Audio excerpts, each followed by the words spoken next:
You are listening to The Tribe, Episode 4, Are We Living in a Simulation? My name is Ricky Goodall, and you shouldn't believe anything I'm going to share with you in this presentation. You shouldn't blindly trust anything I say. In fact, I encourage you to challenge my theories, test them for yourself, and question everything. Because I believe truth is something you have to find for yourself, and truth needs no convincing. The Tribe is a community of heretics, misfits, outcasts, oddballs, and change makers who believe that we are a higher power, higher self, God, creator, or conscious universe pretending to be just human. You can learn more about the Tribe at www.rickygoodall.com/the Tribe.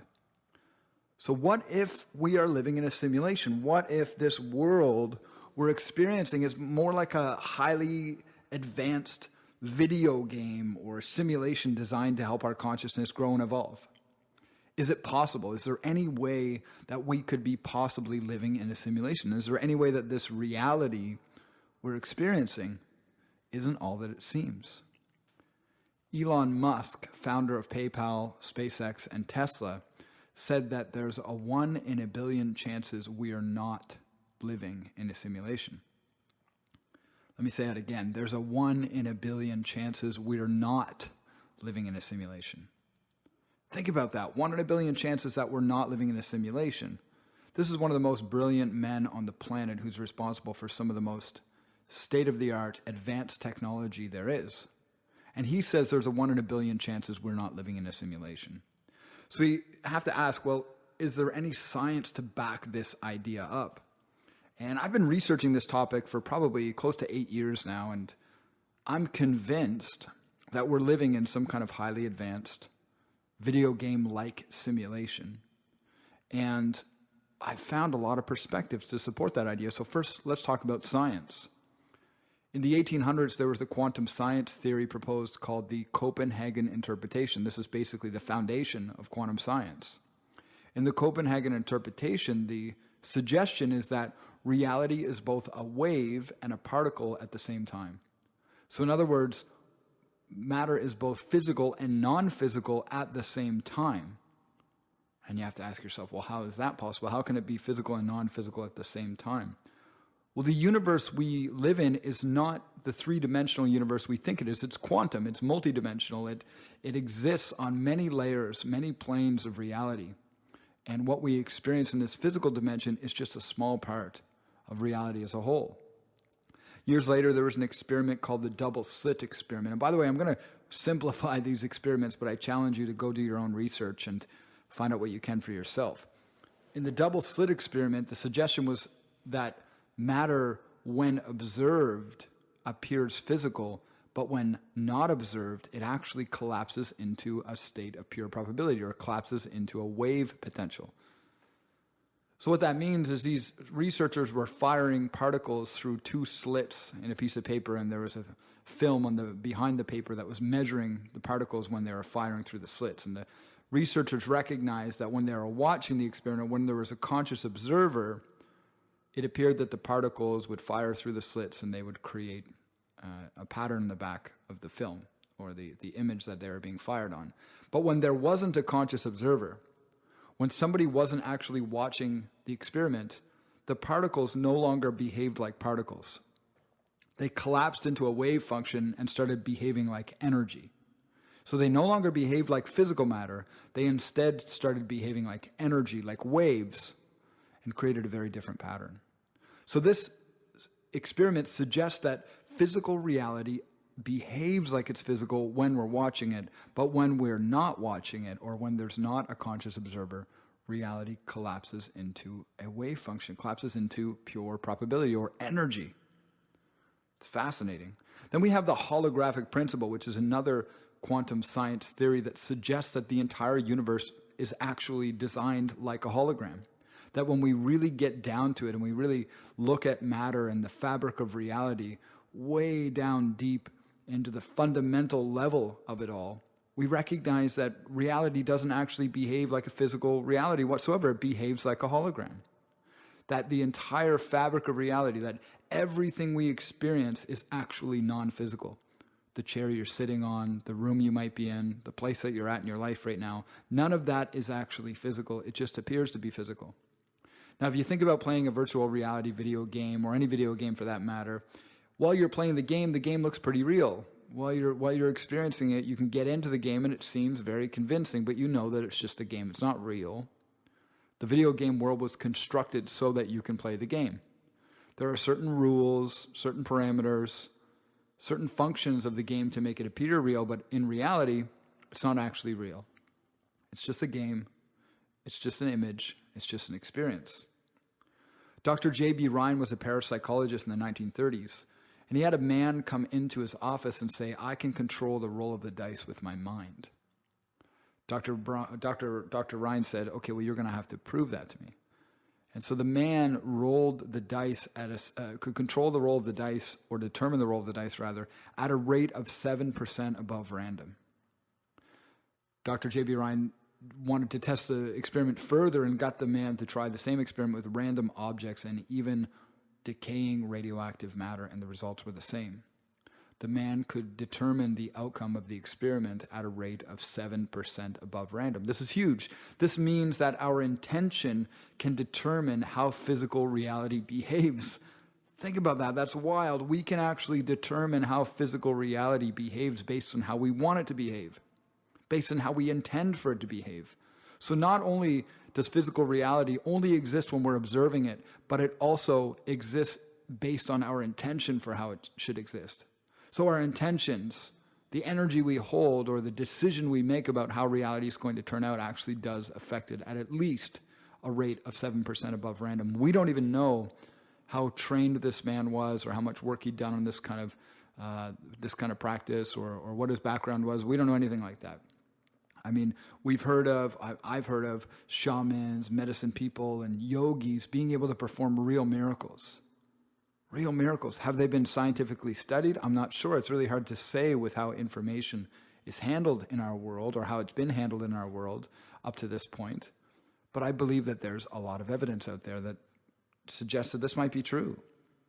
Steve Pavlina is a philosopher that's proposed the idea of subjective reality versus objective reality. In an objective reality, you and I are both existing in the same universe. We are two separate people existing in one universe. In subjective reality, you and I are existing in our own individual universes, our own individual simulations, or game worlds, so to speak. So in other words, based on the idea of subjective reality, you are experiencing your own version of reality, and I am experiencing my own version of reality. And my voice right now is simply a reflection of your consciousness, something that you've created. Sort of like the idea of being in a dream. The shamans have talked about this for thousands of years. Imagine that you're in a dream right now, and you hear my voice, and you're experiencing me speaking to you, but then you wake up, and you realize I'm not really in your dream. That was just a reflection of your consciousness. That was just something you created in the dream world. You're both creating the dream and experiencing the dream. So you're the character in the dream, and you're the creator of the dream world. This is what the shamans refer to as the dream within a dream, the dreamer within a dream world. Subjective reality is this same idea. It's the idea that you're experiencing your own dream. You're experiencing your own personal experience of reality. Well, then we can go a little deeper, and we can kind of consider this from a psychological perspective. And we think about, like, who are you? Who's your identity? Who's your character? My character is Ricky Goodall. My identity is Ricky Goodall. But what is Ricky Goodall? Well, Ricky Goodall is a name I was given when I was born. And from that point forward, I associated that name with a set of beliefs, a set of thought patterns, a set of word and language habits and behaviors that are identified with the character I've created as Ricky Goodall. Now try to follow me here. Your identity and your character was created when you were born. Someone told you that's who you are, and you've been believing it since then. And you've been creating habits and behaviors and beliefs based on your experiences and based on what people told you about yourself. Get this, up to 75% of our core beliefs about the world are created in the first 12 years of our lives. That means your beliefs about health, happiness, finances, relationships, intimacy, all of it was started to be formed in the first 12 years of your life. Up to 75% of your core beliefs as an adult were formed in your childhood. We form those beliefs based on the relationships we have with people around us. We form them based on the relationships to our parents, our grandparents, our siblings, our teachers, our babysitters, and anyone else around us who has influence on us as a child. When your parents say, I'm broke, then we create that belief about ourselves. When our parents say we're poor, when our parents say the world is like this or the world is like that, as children, we begin to believe it. Well, who is telling you when you were a child that the world's a simulation? Who is telling you when you were a child that life is just a video game and that we're all just playing and growing and evolving? Nobody told me that. Nobody told me that as a child. So my beliefs about this world are based on the beliefs that have been handed to me from my education system, from the government, from the media, from my parents. And I mean, I'm not one to really encourage a negative or a pessimistic viewpoint on the world, but can we really be sure that the information we've been handed by the media, by the government, by the education system, and even by our parents or influential people, can we be sure that that information is accurate? Can we be sure that that information is actually a valid reflection of the world as it really is versus the way that some people have seen it or are saying that it is? Here's another interesting thing. Between 40 and 95% of our decisions every day are unconscious, and they're based on those beliefs we created as children. So your decisions in life and your decisions about how you move around in life are mostly programs. They're mostly unconscious programs that you created as a child.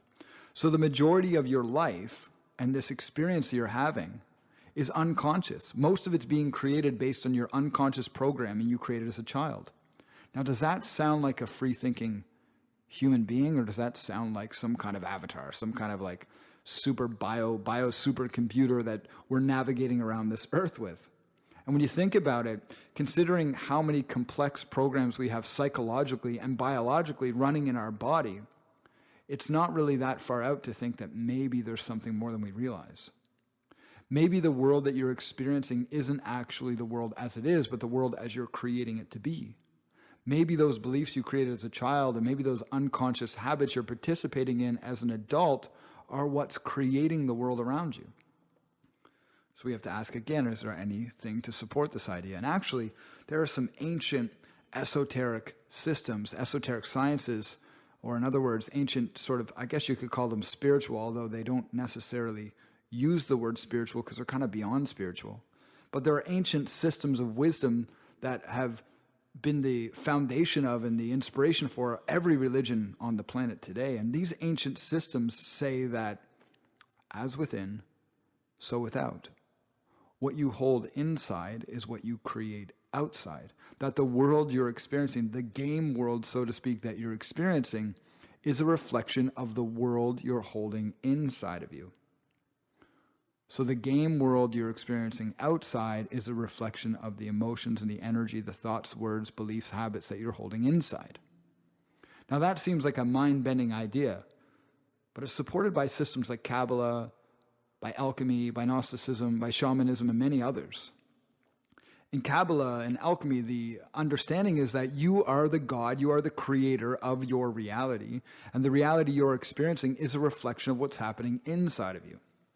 It sounds really intense. It sounds a little bit out there for those of us who maybe have never heard of this idea before. But what if it was true? What if you are the game world and the gamer experiencing the game world? What if the life you are experiencing around you is actually just a reflection of you? In the Gnostic Bible, which is an alternative form of the Bible, it's got gospels that were not included in the traditional Bible. There's a passage that I really enjoy most of all. It says, it's by this Yeshua character. Now, Yeshua in the Gnostic Bible is who we know as Jesus, but as you might have heard in my last episode of The Tribe, Yeshua is also a code word that the Hebrews used to use for somebody who was enlightened. It's a code word used for the higher self. It's a code word used for what the ancients believed is the core of all humans, that we have an higher self. and that higher self is enlightened and pure and playful and passionate and purposeful, and that higher self is called Yeshua. There's a passage in the Gnostic Bible on page 50, the Gospel of Thomas, and it goes like this. Yeshua saw some babies nursing. He said to his students, these babies nursing are like those who enter the kingdom. They said to him, then we shall enter the kingdom as babies? Yeshua said to them, when you make the two into one, when you make the inner like the outer, and the outer like the inner, the upper like the lower, and when you make the male and female into a single one, so that the male will not be male, nor the female be female, when you make the eyes in the place of an eye, a hand in place of a hand, a foot in place of a foot, an image in place of an image, then you will enter the kingdom. Now, I'm not a pastor, I'm not a priest, I don't have a degree in theology, but I have been studying esoteric sciences for a number of years, and I've remained as open-minded as possible. I've learned from some really amazing spiritual masters, and I have a bit of a different understanding of this passage, and I'm going to share with you my understanding. And so in the beginning it says, Yeshua saw some babies nursing, and he said to his students, these babies nursing are like those who enter the kingdom. When we're born without programming. We're born without preconceived ideas. We're born without fears. We're born without conflict. We're born without prejudice. We're pure spirits. We haven't been tainted yet by our reality. We haven't been programmed by our parents or by our media or by our governments. We haven't been programmed at all. We're pure. Now, the ancient esoteric belief is that when we're born into this world, we're born as our higher selves. We're born as pure God selves. But then as we experience programming and abuse or challenging situations in our lives, we begin to create programming. We begin to live more as humans. And so the secret to returning back to that authentic state is actually to undo our programming, to clean our programming, and to heal our programming. So I'll continue. Yeshua's student said to him, then shall we enter the kingdom as babies? And so Yeshua responds, he says, when you make the two into one. My understanding of this is when you make your masculine and feminine energies into one. Or in other words, when you bring your analytical mind and your creative mind in harmony with one another. So your scientific mind and your spiritual mind, so to speak, if you want to simplify it, or the left and right parts of your brain, or the masculine and feminine attributes and aspects or elements that we all have. I'll continue. When you make the inner like the outer, like I said earlier, as within, so without is the whole idea behind alchemy, that we have to change what's inside of us in order to change what's outside of us. Yeshua is saying, when you make the inner like the outer and the outer like the inner, so when you realize that your external world and your internal world are one, and when you make the upper like the lower, when you recognize that Creator, God, universe is actually us, that we are all living as the universe, and when you make the male and female into a single one, so when you balance the two masculine and feminine aspects of ourselves and of the universe, so that the male will not be male nor the female be female, so that we recognize that we are asexual, androgynous souls or gods or creators or angels, if you so desire, experiencing reality as just humans for the sake of evolution and growth. I'll continue. So that the male will not be male nor the female be female. When you make eyes in a place of an eye, a hand in place of a hand, a foot in place of a foot, an image in place of an image, then you will enter the kingdom. So when you recognize that you are this upper and lower world, that the inner and the outer world are one, and when you balance your masculine and feminine energies, in the ancient Kabbalistic systems and alchemical systems, they say that we are all a manifestation of the five elements: fire, air, water, earth, and ether. Fire and air are masculine elements. Water and earth are feminine elements, and ether is a balanced, unified element, both masculine and feminine. And when we balance our fire and air, our masculine elements, and our water and earth, our feminine elements, when we balance those elements and we cleanse those elements, then our outer world begins to reflect our inner world. Our fire element represents our spiritual body. Our air element represents our mental body or our mind. Water element represents our emotional body or our emotions, our pain or our pleasure. And the earth element represents our physical body. When we balance these elements, when we bring them into harmony with one another, when we bring them together, they become one. And when they become one, we raise our consciousness and begin to live from that ether self, from that higher self, from that authentic self, or what the Hebrews called the Yeshua self, the Jesus self, the Christ self that exists inside of us all. I'd like to share a story with you of my fifth ayahuasca ceremony, my fifth shamanic ayahuasca ceremony in Cusco, Peru. I was working with a family of shamans over a 3 to 4 year period, and I still work under them, I suppose. And during that time, I asked them to give me enough ayahuasca so I never have to do ayahuasca again. You may have heard this story in some of my other videos or audio files. And in this experience, I won't tell you the whole story, but I drank probably 5 times the regular dose of ayahuasca, and within about a half hour, my consciousness was completely gone somewhere else. And suddenly everything turned black. I was no longer in the room, in the hut. I was no longer aware that I was Ricky Goodall. I didn't have a body. I didn't know there were people around me. I didn't realize I was in Cusco, Peru. I didn't even know who I was. And I was terrified. And I was sobbing, and I was saying, where am I? Where am I? What is this?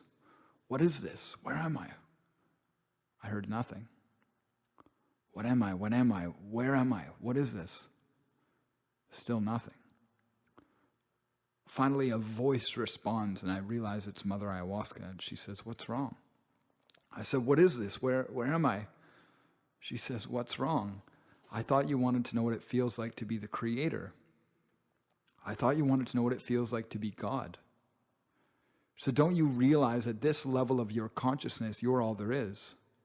There's nothing for you to relate to, nothing for you to connect to or to experience here. At this level of your consciousness, you're all there is. This life you've created as Ricky Goodall is the vacation you've given yourself to get away from being all that is. So don't you recognize everything and everyone you've ever experienced in your life was just a distraction to keep you from being all that is? So don't you recognize all the suffering you've ever experienced in your life is nothing compared to the suffering our Creator experiences, being alone forever? Don't you recognize the ancient people never bowed down out of fear of their Creator? They bowed down out of gratitude, out of compassion. Thank you for this life you've given us. Thank you for this experience of separation. Thank you for this experience of duality and of suffering so that we can know what it's like to be, so that we can know what it's like to experience, to be in relationship, to be connected to ourselves and others. She said, don't you recognize all the suffering in the world is nothing compared to the infinite suffering our Creator experiences? It's deep. It's a deep idea to think that maybe we are all the Creator experiencing reality. And it's an even deeper idea to think that we are all the Creator experiencing our individual reality. But then what would that actually mean? Who would that make us? Are we really our characters? Am I really Ricky Goodall? Are you really whoever you think you are? And I don't believe that we are. In fact, I believe that we're something so much more. I believe that we are the higher self. I believe that we are the Christ self, the Krishna self, the Horus self. I believe that we are the authentic self, the core essence at the depth of our soul, and that we are capable of so much more. We look at people like Donovan Bailey, who destroyed the record to become the record of running to become the fastest man alive. Or Bruce Lee, who's been able to do incredible things in martial arts and with his body. We hear of people like Dr. Joe Dispenza, who was able to heal a broken back with his mind. We hear about shamans and yogis being able to heal people with chants or with meditation or with energy healing. What if we're all capable of these miracles?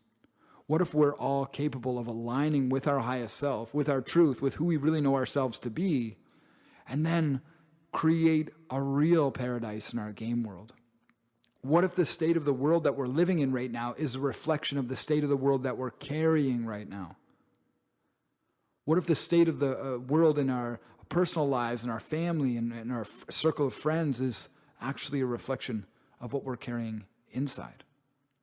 What if all of the pain that we've experienced in our lives is creating or has created beliefs that are running our lives? What if those beliefs that we created in our childhood, the 75% of our core beliefs we formed in the first 12 years of our lives, what if those programs are still running? What if the world we're seeing around us is a reflection of our unhealed, unprocessed programming? What if our mind is more like a highly advanced supercomputer And what if our misaligned beliefs and our fears and our pain and our trauma is sort of like computer viruses, or demons as they used to refer to them, intrusions as the shamans called them? What if those viruses are running our behavior? How many times in your life have you behaved in a way where you looked back and you said, wow, that just wasn't me? That's not something I could see myself doing. Or how many times have you said something only to look back and say, wow, where did that come from? Why would I ever say something like that? That's not aligned with who I know myself to be. Well, what if those behaviors are a result of your programming? What if those behaviors are a result of the viruses that are still running in your bio supercomputer? What if the behaviors that you're so ashamed of and the so-called sins you've committed in your life weren't actually yours at all? You see, there's this really interesting thing that happens when we experience a painful event. When someone does something hurtful to us, it creates a holographic imprint in our body. It creates like an imprint on our nervous system, an imprint on our energy. This is scientifically proven. When we experience a trauma or a painful event, it actually stores in our nervous system. And then that event, if not healed, can actually manipulate our behavior. So for example, let's say you got bit by a dog when you were 5 years old. An imprint is left on your nervous system saying that dogs are scary. And now every time you see a dog, your body unconsciously responds. You may logically know that the dog's not scary. Maybe it's a puppy. Maybe it's a really small dog. You may logically know that the dog is not a threat to you, yet your nervous system responds as if it is. What's responding? If it's not your mind, then what is it? It's this programming. It's this imprint. It's this virus that was installed inside of you to keep you safe, or sort of like an outdated, misaligned program. You know, if you don't want to think about it like a virus, think about it like a misaligned program. At one point in your life, the program was valid. It was helping you survive. Until you were 10 years old or 15 years old, the intrinsic fear of dogs was necessary. But what about when you outgrow that programming? Then what? What happens next? When the programming is no longer valid, when it's no longer accurate, what then? Well, for most people, they continue to live the life they've been programmed to live. For most people, they continue to unconsciously behave in the ways that the program is influencing them to behave like. They're not choosing to behave the way they're choosing. It gets chosen for them based on their programming. Now, for those of us who have experienced trauma, real trauma in life, maybe abuse, maybe emotional, maybe physical, maybe sexual abuse, these traumas store all throughout the nervous system. And they store throughout those elements I mentioned earlier. So a physical trauma, like a sexual trauma, for example, can store in the physical body.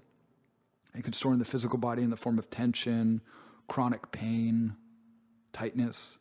It can store in the emotional body in terms of fears, in terms of outbursts of anger, in terms of emotional issues.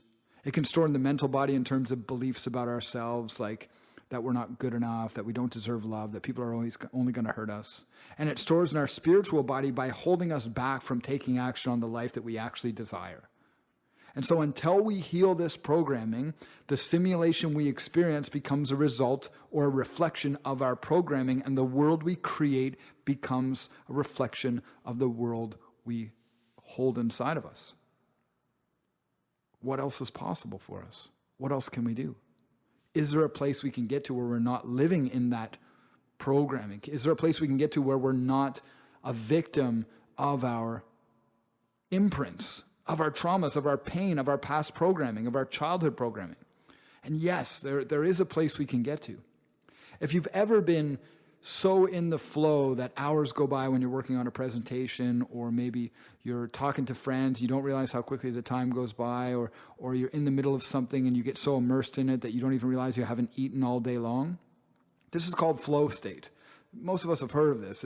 It's a psychological concept or scientific concept, really, where our brain waves change from beta brain waves, which are high brain waves, which keep us in stress and tension, and they relax into these alpha brain waves where we're living in this altered state of consciousness, and we're able to do things we might not be able to do otherwise. Really amazing musicians, when they're in their flow state, can perform in ways they could never perform otherwise until they practice it. They're able to achieve things they might not be able to achieve in a normal frame of mind. Athletes have been able to do the same thing, like I mentioned, Donovan Bailey and Bruce Lee earlier. Joe Dispenza was accessing his alpha brainwaves or his flow state when he healed his broken back over time. This flow state is a state of consciousness we can get to in different ways or different triggers and different drivers. But what about living in that place all of the time? What if we could access a place called flow consciousness? What if we could access a place where we're living from our higher selves? The ancient Kabbalists believed that we could. They believed that we can unlock the video game. We can correct ourselves, so to speak. We can heal our programming. We can reform our programming. And we can create programming that's aligned with the kind of simulation, the kind of video game we want to create. And they called this state the end of correction. You may have heard of it as enlightenment. The shamans in Peru call it absolute happiness. The happiness we experience when we don't need something outside of us to make us happy, but when we've reached a state of internal happiness where no matter what's happening outside, we still retain that state of joy. How do we experience this state? How do we get to this place of absolute happiness? How do we get to the end of correction? How do we unlock the video game, so to speak, and begin to experience varying levels of joy, happiness, bliss, and paradise? That's the question of the ages, isn't it? How do we correct ourselves? How do we unlock our potential? And my understanding is using the elemental system, the system I mentioned earlier, the fire, the air, the water, the earth, and the ether.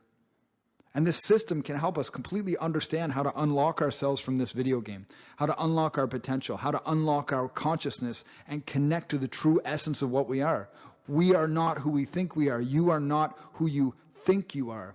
You are not who you believe you are. You are so much more than that.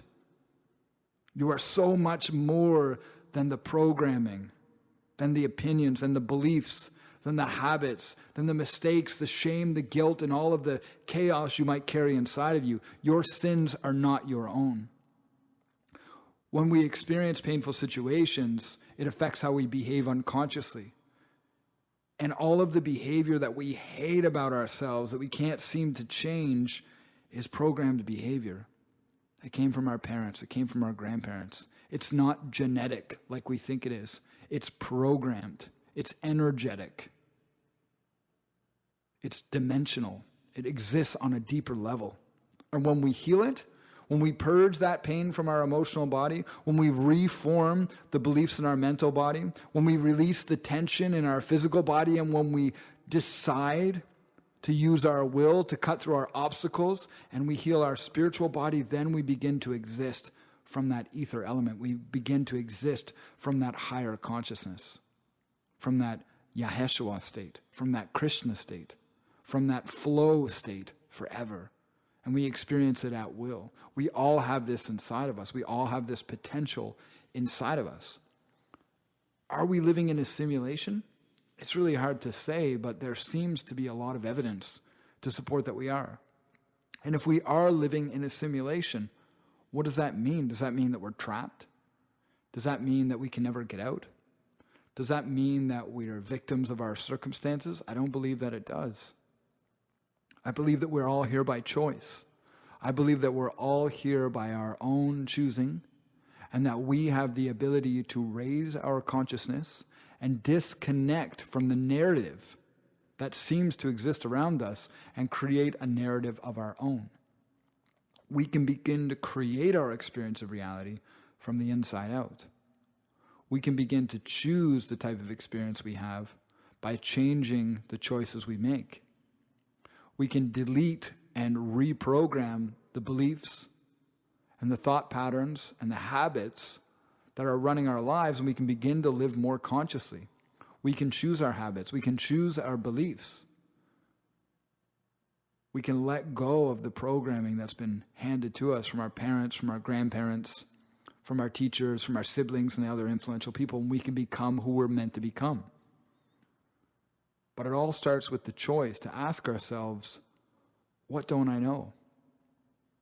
What don't I know about myself, my life, and the universe that I live in? What else could there be that I don't know? What else could there be that I'm not aware of? These are the questions. Are we living in a simulation? It's hard to say. Are you living in your own individual, unique experience of reality? Am I simply a reflection of your consciousness, encouraging you to dig deep and wake up to your true potential? It's hard to say. But I believe that truth needs no convincing. It's something that we can feel deep inside of us. It's a yearning for more. It's a desire to know the truth about the world. So my question to you is, if we are living in a simulation, and this is your game world, so to speak, then where will we go next? Where will you take us in your game world from this point forward? What choices will you make that will change the entire world around you? What will you become aware of in your life that will transform how your world reflects back to you? What will you be willing to heal inside of you that will allow you to see healing happening outside of you? How radically responsible can you become for the world that you're experiencing? And what will you do about it? Thanks for listening, everyone. This is one of my favorite topics to discuss. I'd love to hear your comments or your suggestions in the comment section. And remember, if you'd like to join the tribe, it's absolutely free. You can check us out at www.rickygoodall.com/the tribe. In the coming weeks, I'm going to be releasing a philosophical system that can help you understand how to heal yourself and become free in the video game. And I'm going to be offering it absolutely free. So be sure to sign up to the tribe so you can get notifications about that. Again, that's www.rickygoodall.com/the tribe. What if we are living in a simulation? Really makes you think, huh?